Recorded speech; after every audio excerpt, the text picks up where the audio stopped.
warahmatullahi wabarakatuh.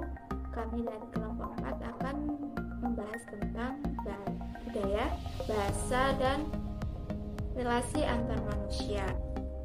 Perkenalkan, nama saya Lucy Nisaul Aina dengan NIM Garuda 16719. Yang pertama, budaya.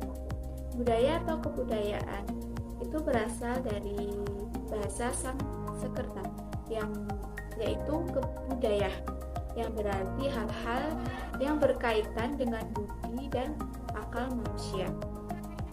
Ada beberapa macam definisi oleh para ahli antropologi yang dikumpulkan oleh Robert dan Kluckhohn yang dibaginya dalam 6 golongan, yaitu yang pertama deskriptif, definisi yang menekankan unsur-unsur kebudayaan.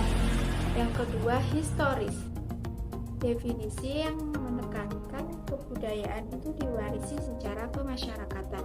Yang ketiga normatif, definisi yang menekankan kebudayaan sebagai aturan hidup dan tingkah laku.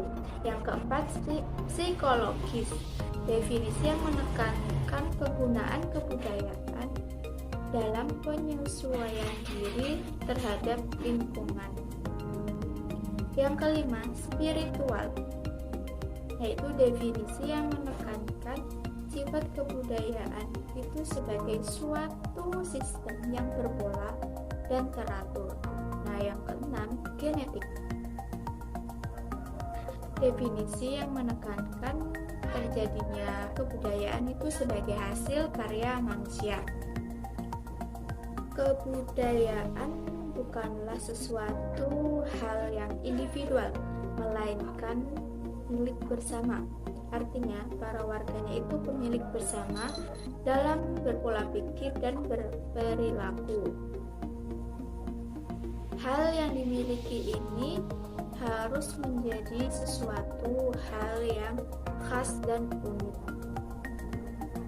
Kalau kebiasaan pribadi ini semakin lama semakin luas dan umum kemunculannya, maka hal itu sudah mengarah kepada apa yang kita sebut dengan kebudayaan.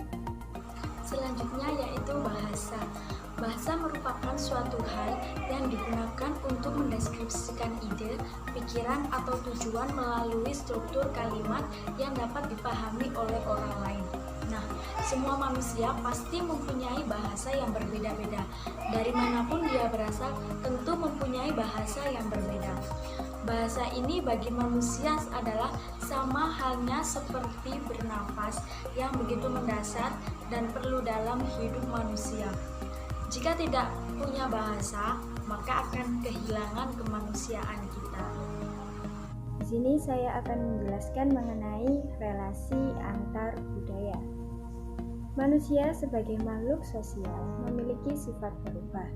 Begitu juga dengan kebudayaan yang bersifat dinamis, selalu mengalami perubahan walaupun secara lambat.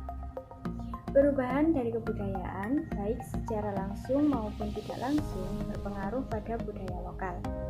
Kebudayaan mengatur agar manusia mengerti bagaimana seharusnya bertindak, berbuat, dan menentukan sikap dalam berhubungan antara satu dengan yang lain, khususnya dalam mengatur hubungan antar manusia. Unsur-unsur normatif bagian dari kebudayaan adalah yang pertama, yaitu unsur-unsur yang menyangkut penilaian atau evaluation element. Misalnya, apa yang baik dan buruk, apa yang menyenangkan dan tidak menyenangkan, apa yang sesuai dengan keinginan dan apa yang tidak sesuai dengan keinginan. Yang kedua, unsur-unsur yang berhubungan dengan apa yang seharusnya. Preskriptif elemen, seperti bagaimana orang harus berlaku. Yang ketiga, yaitu unsur-unsur yang menyangkut kepercayaan.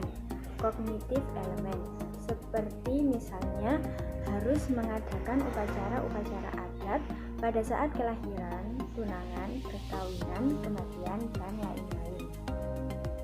Kemudian bahasa sebagai alat komunikasi antar anggota masyarakat yang terdiri atas dua bagian, yaitu bentuk atau arus ujaran dan makna atau isi. Bentuk bahasa adalah bagian dari bahasa yang diserap oleh panca indera dengan mendengar atau membaca.